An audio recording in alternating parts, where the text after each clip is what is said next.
I watched myself disappear on my own security camera, and the thing that still haunts me is that the version of me on the screen moved differently than I did.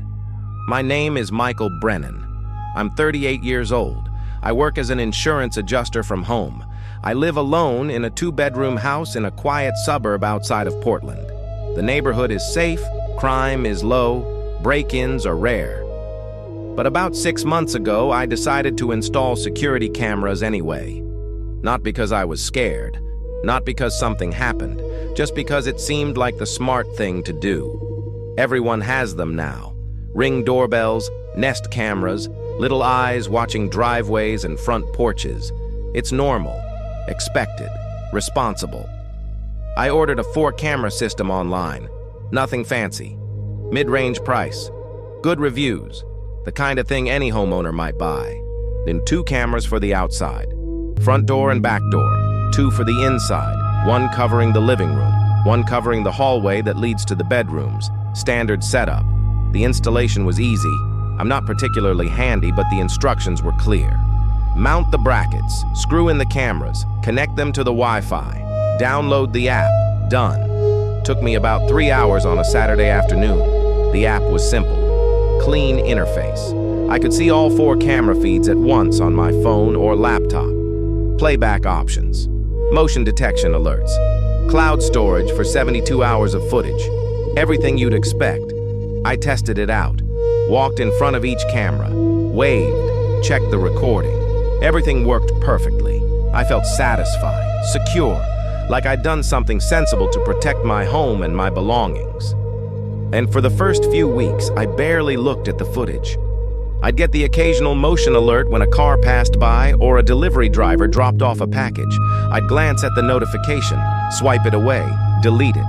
The cameras just became part of the background, part of the house. I stopped noticing them the same way you stop noticing smoke detectors or thermostats. They were just there. My routine was simple, predictable. I'd wake up around 7, make coffee, sit at my desk in the spare bedroom I'd converted into an office, answer emails, process claims, take calls, break for lunch around noon, work until 5 or 6, make dinner, watch something on TV, read for a bit, go to bed around 11, repeat day after day, week after week. The monotony was comfortable, safe. I liked knowing what to expect. It was a Thursday in late October when I first noticed something off. I'd gotten a motion alert around 2 in the morning. I was already awake. Couldn't sleep. Sometimes that happens. I picked up my phone from the nightstand and opened the app, expecting to see a cat or a raccoon outside, but the alert wasn't from an outdoor camera. It was from the living room camera. I tapped on the notification. The footage loaded. Black and white night vision. The living room was empty. The couch sat in its usual spot. The TV was off. The coffee table was clear except for a book I'd left there. Nothing was moving. No person, no animal, no obvious trigger for the motion sensor. I figured it was a glitch. False positive. The sensors can be sensitive. Shadows from passing cars. A shift in lighting. It happens. I closed the app. Put my phone down. I'd stared at the ceiling. Tried to fall back asleep. But something bothered me. A small, nagging feeling I couldn't quite identify. I picked up my phone again, opened the app, went to the playback feature, found the timestamp for the alert, 2:07 in the morning. I hit play. The living room appeared on screen. Empty. Still. For about 10 seconds, nothing happened. Then the camera angle shifted. Just slightly. Maybe a few degrees to the left. So subtle I almost missed it. I rewound the footage. Watched again. There it was. A tiny movement. The frame adjusting. Panning left just a fraction. I sat up in bed. That didn't make sense. The cameras were fixed mounts. They didn't move. They couldn't move. They weren't those expensive pan-tilt-zoom models. They were stationary. Locked in place. I must have been seeing things. I'm misinterpreting the footage. Maybe it was a compression artifact, a glitch in the video encoding, something technical and boring and completely explainable. I went back to the live feed. The living room camera was pointed exactly where it should be. Same angle as always. I must have been mistaken. Tired eyes playing tricks. I put the phone down. Eventually, I fell asleep. The next morning, I forgot about it. Work kept me busy. Conference calls, emails, claim forms, the usual grind. Around lunch, I made myself a sandwich and ate it at my desk while scrolling through my phone. Out of habit, I opened the security app, checked the live feeds. Everything looked normal. Front door, back door, living room, hallway, all exactly as they should be. But then I noticed something. The hallway camera. The angle seemed different. Not by much, but different. It was pointed slightly more toward my bedroom door than I remembered. I tried to recall the exact angle from when I first installed it. I couldn't. Maybe it had always been like that. Maybe I was just paying more attention now. I made a mental note to check the physical camera later, confirm it hadn't somehow loosened or shifted. I finished my sandwich. Got back to work. Forgot about it again. That's how these things start. Small. Easy to dismiss. Easy to rationalize. Your brain doesn't want to accept that something's wrong. It wants patterns to make sense. It wants the world to behave predictably. So you explain things away. You tell yourself you're overthinking, being paranoid, imagining problems that don't exist. That evening, I walked to the hallway, stood beneath the camera, looked up at it. The mount was tight. The camera was secured firmly to the bracket. It hadn't shifted. Couldn't have shifted. The angle was exactly where I'd set it months ago. I felt foolish. Of course it was fine. Nothing had moved. Nothing had changed. I was being ridiculous. I went to bed that night without giving it another thought. Slept soundly, no alerts, no disturbances, just normal, dreamless sleep. The weekend passed uneventfully. I ran errands Saturday morning. Grocery store, gas station, hardware store for some light bulbs. Came home, put everything away, spent the afternoon reading on the couch. Sunday was equally mundane. Laundry, meal prep, a long walk around the neighborhood. The cameras did their job silently in the background, recording, storing, waiting. Monday morning, I was at my desk when I got another motion alert. Living room camera, 9:43 a.m. I was in my office. Hadn't left the room in over an hour. I opened the app. The living room was empty, no motion, no movement, another false positive. I sighed, went to the playback. The footage showed the empty living room. Then, after about 5 seconds, the camera angle changed again. This time it was more noticeable. The camera panned to the right, slowly, deliberately, like someone was controlling it remotely. But these cameras didn't have remote control. They didn't have motors. They were fixed, static, immobile. I stood up from my desk, walked quickly to the living room, looked up at the camera. It was pointed exactly where it always pointed. Same angle, same position. I pulled out my phone, checked the live feed. The angle on the screen matched what I was seeing with my own eyes. Everything was normal, but the recording showed something different. I went back to the playback, watched the pan again. It was real, recorded, saved in the cloud. Not a hallucination, not a trick of the light. The camera had moved in the footage, even though physically it hadn't moved at all. I stood in the middle of my living room holding my phone, staring at the impossible recording. My hands started to sweat. My mouth went dry. This didn't make sense. Cameras don't do this. Video files don't alter themselves. There had to be an explanation, a hack. Someone remotely accessing my camera system, changing settings, manipulating footage. That was possible. Scary, but possible. And if that was the case, I needed to secure my network, change passwords, and maybe factory reset the whole system. I spent the next 2 hours going through security settings, changed my Wi-Fi password, changed the app password, enabled two-factor authentication, checked for firmware updates, scanned my network for unfamiliar devices. Everything came back clean. No signs of intrusion. No unauthorized access. No devices I didn't recognize. My system was secure, which meant the problem wasn't a hacker, which meant the problem was something else, something I couldn't explain. I tried to focus on work for the rest of the day. Failed miserably. I kept opening the app, checking the feeds, watching, waiting for something else to happen. Nothing did. The cameras showed exactly what they should show. Empty rooms, stillness, normal, boring footage of an empty house. That night I couldn't eat. My stomach was in knots. I kept thinking about the panning motion, the way the angle shifted smoothly, purposefully, like the camera was looking for something, or looking at something. But what? There was nothing in the room, just furniture, just empty space. I went to bed early, couldn't sleep. Lay there in the dark staring at the ceiling, listening to the house settle. Every creak sounded louder than usual. Every distant noise made my heart race. I picked up my phone, opened the app. All 4 feeds were quiet, dark, the night vision giving everything that eerie green-gray glow.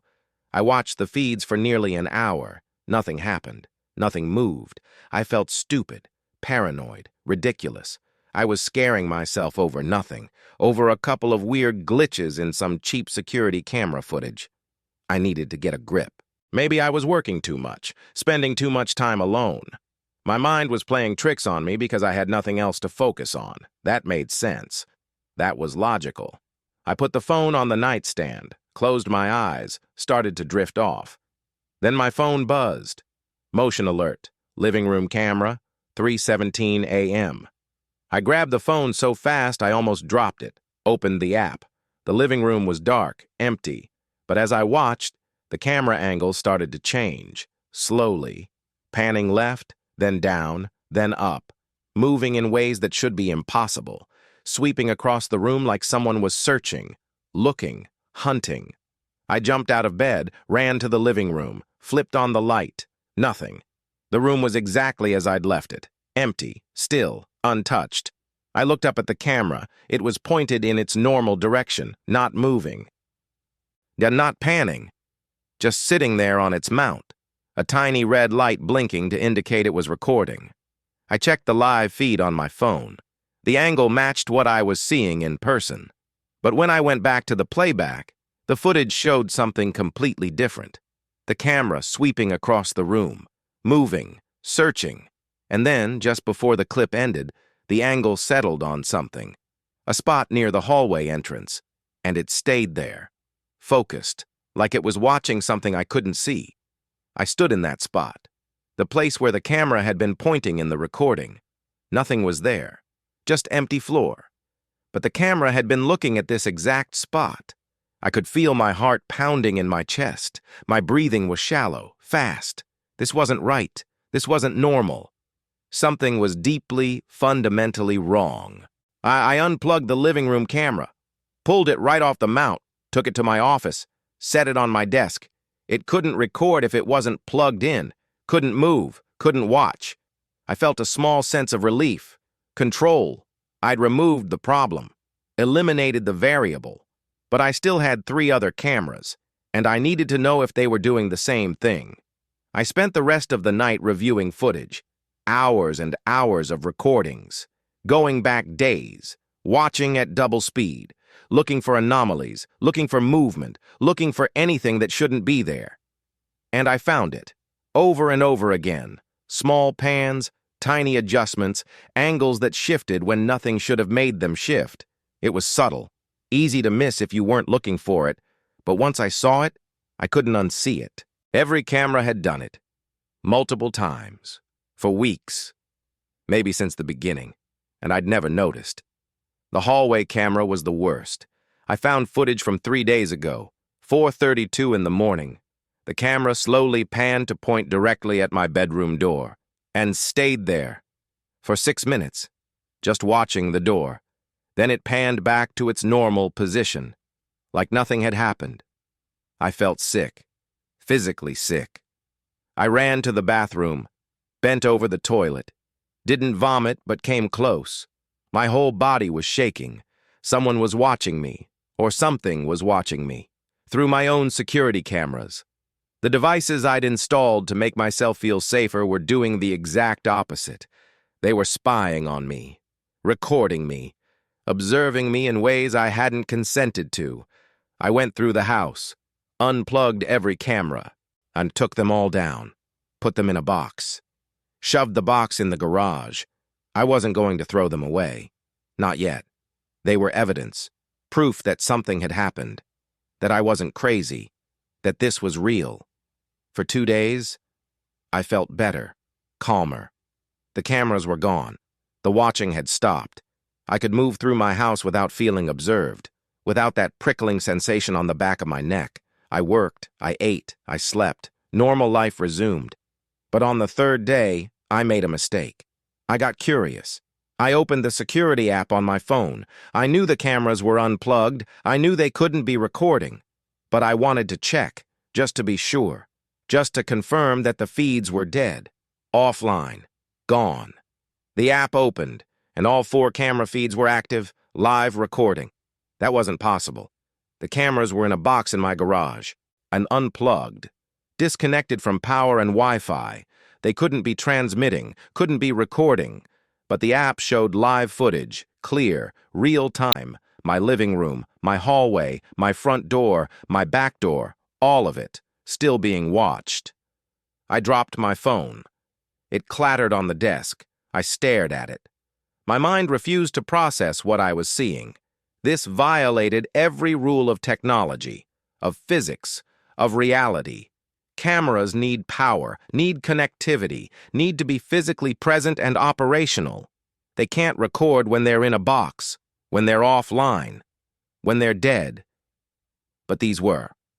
I picked up my phone with trembling hands, looked at the feeds again. They were still there, still active.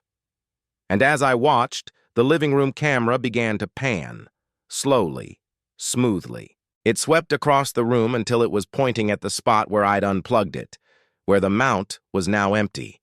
And it stayed there, as if acknowledging its own absence, as if aware that it should have been there, but wasn't. I closed the app, deleted it from my phone, thought that would help, thought that would end it. But it didn't, because the problem wasn't the app. The problem wasn't the cameras. The problem was something else, something I didn't understand, something that didn't follow rules. That night I barely slept. I kept my bedroom door locked, kept the lights on. Every shadow looked wrong. Every silence felt too heavy. I was being watched. I knew I was being watched, but I didn't know by what, or how, or why. Around 4 in the morning, I heard something, a faint mechanical sound, like a motor, like something moving. As it was coming from the hallway, I stayed in bed, frozen, terrified. The sound continued for maybe 30 seconds, then stopped. Silence returned. I didn't leave my room until sunrise. When I finally opened the door, everything looked normal, nothing out of place, nothing moved or disturbed. But when I looked up at where the hallway camera used to be, I saw something that made my blood go cold. There were scratches on the ceiling, fresh scratches, thin lines radiating out from the empty mount, like something had been moving there, scraping, searching. I called in sick to work. I couldn't focus, couldn't think. I spent the entire day searching online for explanations, security camera malfunctions, software glitches, hacking techniques, anything that could explain what was happening. I found nothing. Plenty of stories about cameras being hacked, about footage being manipulated.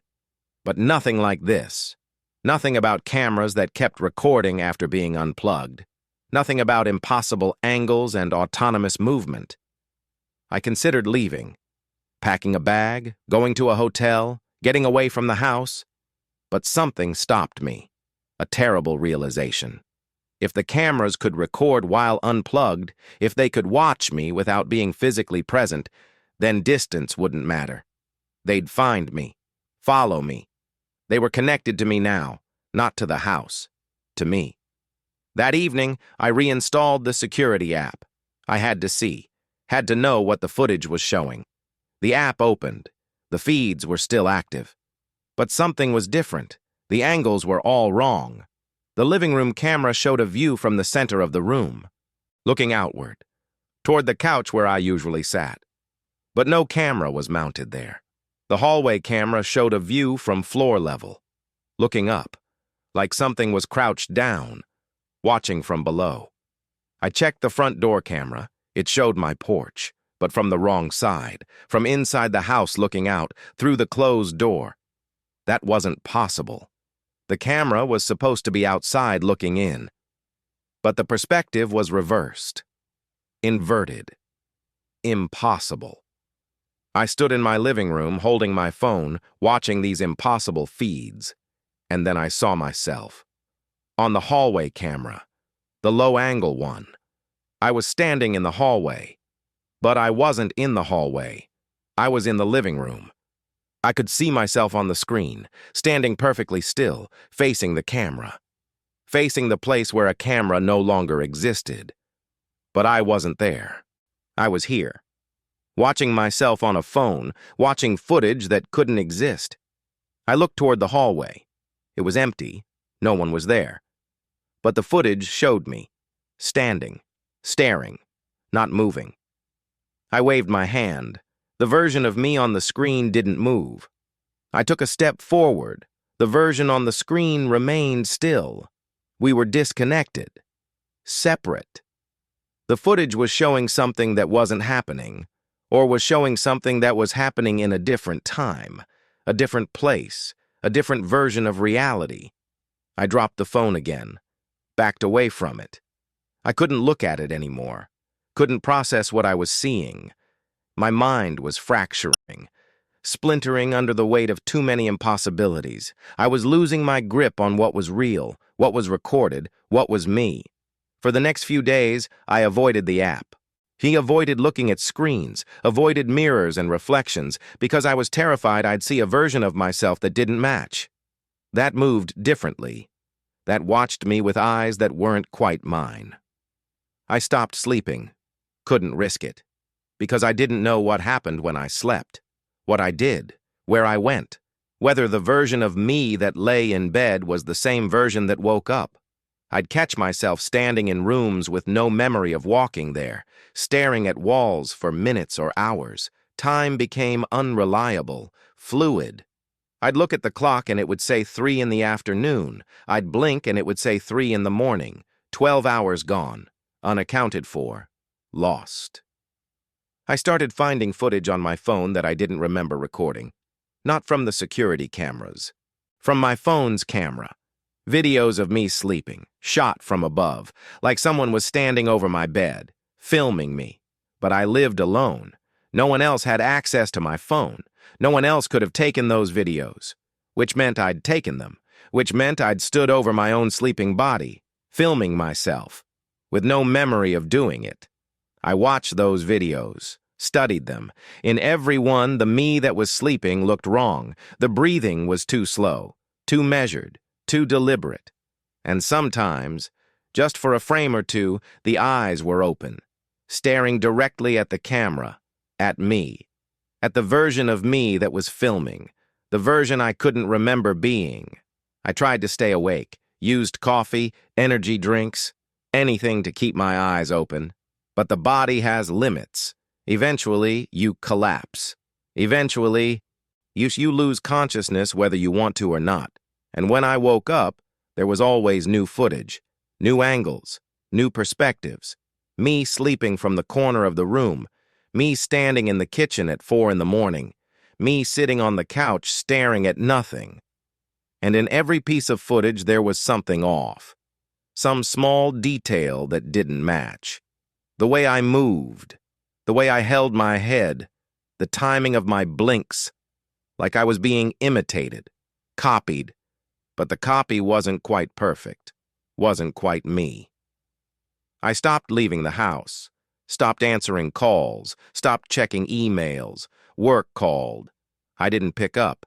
They sent messages. I didn't respond. I couldn't explain, couldn't tell them I was trapped, being watched, being replaced, being slowly erased by something that looked like me but wasn't. I started talking to myself, out loud. I constantly, narrating my actions, describing what I was doing, confirming my own existence. I am Michael. I am in the kitchen. I am making coffee. I am pouring water. I am breathing. I am real. I am here. But even as I said the words, I doubted them. Because who was I talking to? Myself? Or the thing that was watching? The thing that was pretending to be me? One night, or maybe it was day, I can't remember, I decided to test something. I stood in the living room, pulled out my phone, opened the security app. The living room feed showed me, standing there, holding my phone. The angle was from somewhere above and behind, somewhere no camera existed. I turned my head slowly to the left, watched the screen. The version of me on the screen turned its head to the right, opposite, mirrored, wrong. I moved my left hand. The screen version moved its right hand. I took a step forward. The screen version took a step backward. We were inverses, reflections that didn't match. I kept moving, testing, trying to understand the pattern, the rule. But there wasn't one. Sometimes the movements matched. Sometimes they opposed. Sometimes they were completely unrelated. The version on the screen did things I wasn't doing, moved in ways I wasn't moving, existed in ways I wasn't existing. I stopped moving, stood perfectly still, watched the screen. The version of me kept moving. It walked to the couch, sat down, picked up the book from the coffee table, started reading. I was still standing, still watching, but my mirror self was living a different moment, a different timeline, a different choice. I set the phone on the coffee table, screen facing up. I backed away from it, watched from across the room. The screen showed me backing away. The angle shifted, followed me, tracked my movement. The camera was moving, but there was no camera. There had never been a camera in that position. But something was watching, recording, choosing where to look, choosing what to capture. I ran to my bedroom, locked the door, sat on the bed, tried to breathe, tried to think, tried to plan, but I couldn't. My thoughts were scattered, fragmented. I couldn't tell which ones were mine and which ones were planted, which memories were real and which were recorded and played back to me by something else. I was losing myself, dissolving into footage and angles and perspectives that didn't belong to me. I must have fallen asleep eventually. I don't remember it. But I woke up standing in the hallway, and my phone was in my hand. The security app was open. I was watching footage of myself sleeping in my bed, from a high angle, looking down. But I was in the hallway, not in the bedroom, not standing over myself. The footage was impossible, but it was there. Time-stamped, recorded, real. I walked back to my bedroom. The door was still locked. From the inside. I'd woken up outside a locked room, which meant I'd left, locked it behind me, walked to the hallway, all without waking, all without awareness. Or maybe I hadn't. Maybe this was the recording. Maybe I was still asleep in bed, and this was just footage of something that looked like me, something that moved like me, something that had learned to be me. I stopped trusting my senses, stopped believing what I saw, what I heard, what I felt. Reality had become negotiable, optional. I was living in multiple states simultaneously, existing and not existing, watching and being watched, real and recorded. The footage kept accumulating. My phone was full of it, hours and hours of me doing things I didn't remember, standing in rooms I didn't recall entering, staring at walls for impossible lengths of time. And in every video, the perspective was wrong. The angle was impossible. The camera didn't exist. I tried to delete it, deleted the app, deleted the videos, factory reset my phone, but when I turned it back on, everything was still there. The app reinstalled itself. The footage returned. Undeleted, persistent, permanent. I thought about destroying the phone, smashing it, throwing it away. But I was afraid. Because if I couldn't see the footage, I wouldn't know what I was doing when I was being watched, or when I was being replaced. The phone was my only connection to the truth, however terrible, however distorted. It was the only proof I had that something was happening, that I wasn't just insane. Days blended together. Or maybe weeks. I lost track. I stopped eating, stopped sleeping, stopped moving unless I had to. I sat in the center of my living room, phone in hand, watching myself. The me on the screen, the me in the footage, the me that existed in angles and perspectives that shouldn't exist. We were the same. We were different. We were fragmenting, splitting, becoming multiple versions of one broken person. Last night, or what I think was last night, something changed. I was sitting in my usual spot, phone in hand, watching the live feed, the living room feed, showing me, from an angle above and to the left.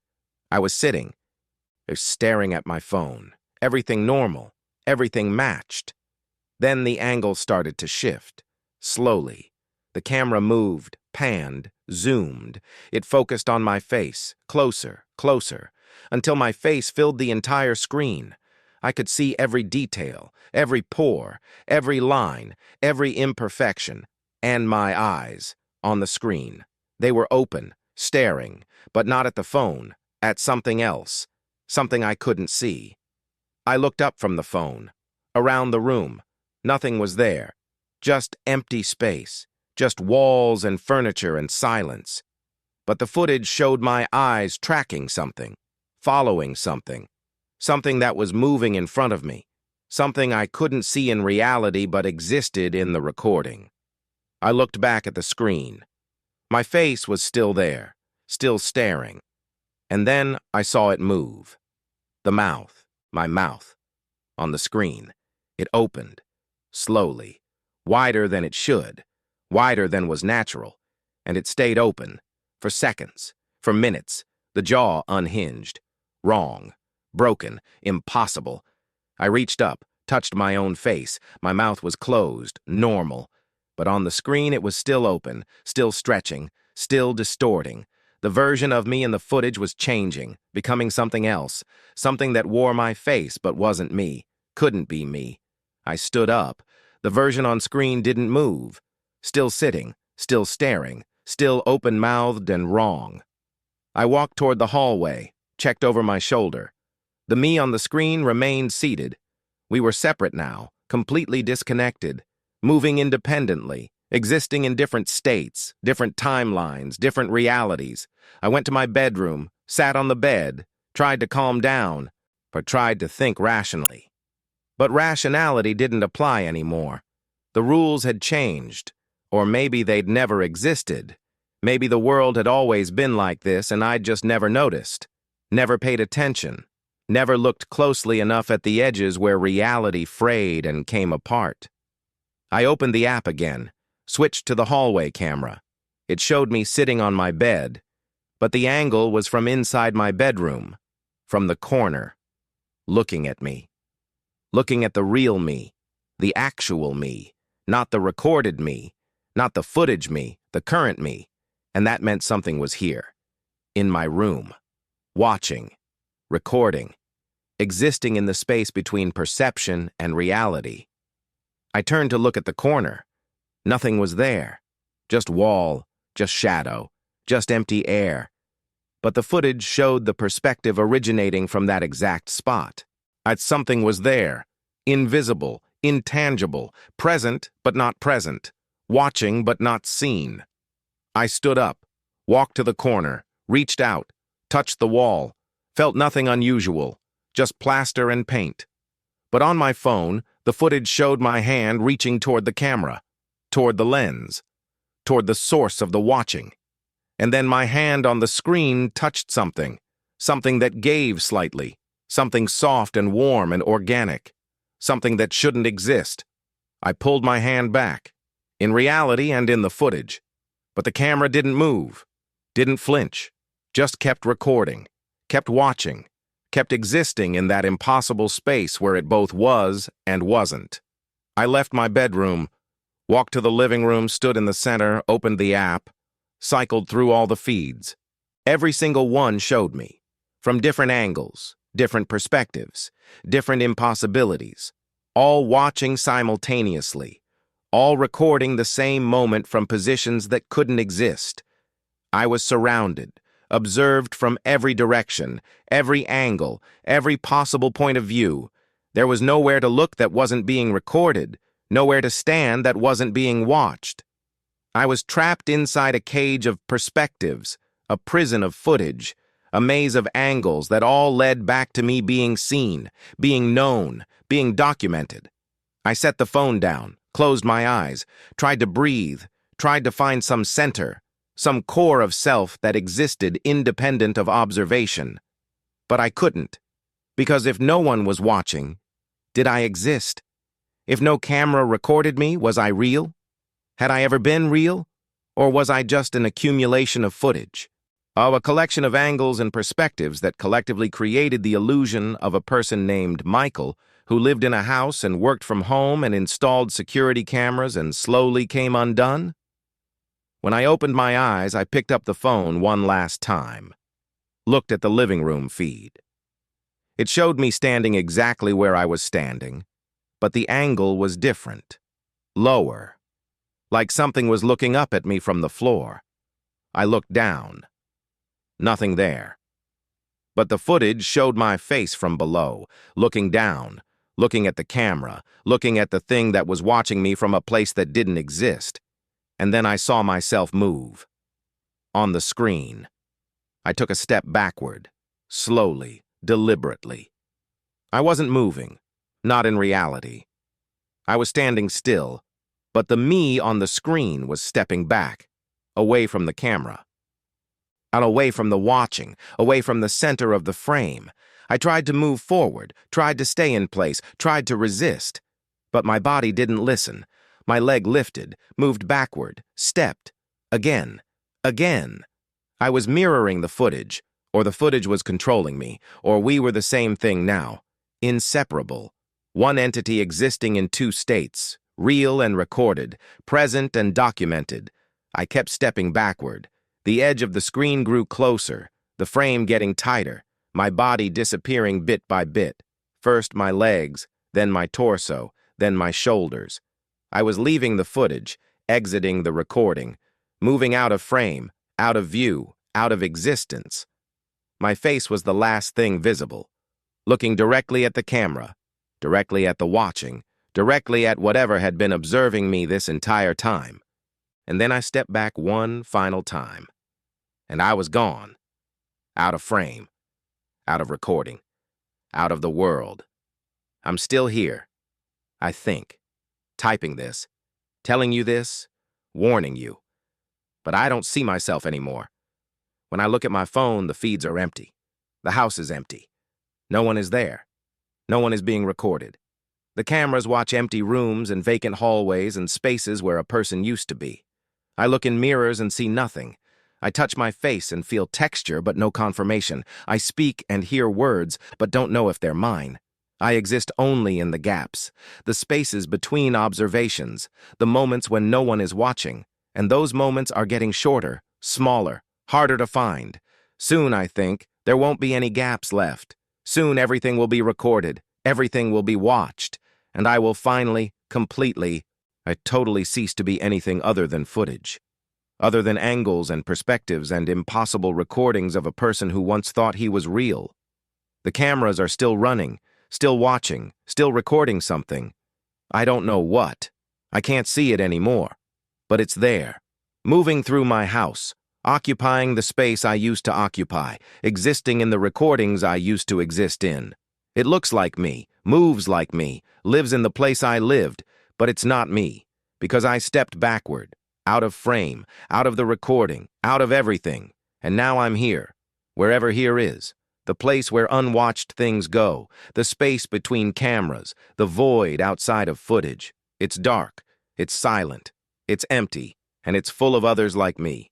People who stepped backward, who moved out of frame, who couldn't be seen anymore and so stopped being. We don't talk. We don't move. We don't exist in any way that matters. We just wait, in the gaps, in the darkness, in the spaces where no camera can reach, waiting for the day when there are no more gaps, when everything is watched, when everyone is recorded, when the last unwatched space disappears and we finally mercifully stop waiting. That's what happened to me. That's my story, my warning. Don't install cameras. Don't record yourself. Don't try to watch your own life. Because eventually, something else will be watching too. And when it does, you won't be able to tell the difference between being real and being recorded, between existing and being documented, between you and the thing that wears your face in the footage. And when you finally step backward, out of frame, out of view, you'll end up here, in the dark, in the silence, in the nothing, with all the others who made the same mistake, who wanted to feel safe, who wanted to feel watched, who got exactly what they wanted and lost everything they were. I'm gone now, out of frame, out of reality, out of existence. But the cameras are still watching, still recording, still showing something that looks like me living in my house. And maybe that's enough. Maybe that's all anyone needs. The footage, the documentation, the proof that someone was there, even if they're not anymore. If you want to know what happens next, just watch your own security cameras and find out for yourself.